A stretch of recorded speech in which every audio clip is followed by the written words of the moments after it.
Universe എല്ലാ normal മനുഷ്യരെയും സൃഷ്ടിച്ചിരിക്കുന്ന ഒരു ഡിവൈൻ പവറിലാണ്. ഞാനിത് സിമ്പിളായി പറയാൻ ശ്രമിക്കാം.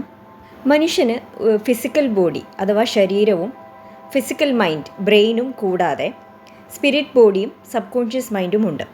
സാധാരണയായി മനുഷ്യൻ അവൻ്റെ 5 സെൻസസ് മാത്രമേ ഉപയോഗിക്കാറുള്ളൂ. അവൻ്റെ 6th സെൻസിനെ പറ്റി ഓർക്കാറേയില്ല. ഈ 6th സെൻസിൻ്റെ സെറ്റിങ്സ് സബ് കോൺഷ്യസ് മൈൻഡിലാണ് ഉള്ളത്.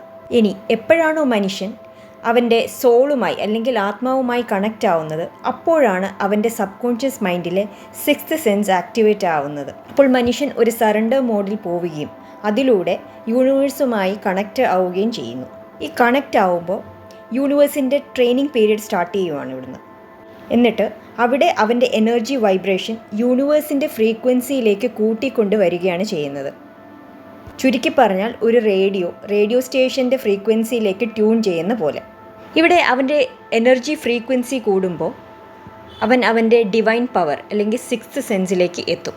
പിന്നെ 3D ലെവൽ അഥവാ ഭൂമിയിൽ നിന്ന് അവൻ 5D ലെവലിലേക്ക് ഉയരും. 5D വേൾഡ് എന്ന് പറഞ്ഞാൽ ഹയർ റെലംസ്. ഈ ഡിവൈൻ പവർ നമുക്ക് യോഗ പ്രാക്ടീസിലൂടെയും മെഡിറ്റേഷൻസിലൂടെയും ആക്ടിവേറ്റ് ചെയ്യാവുന്നതാണ്.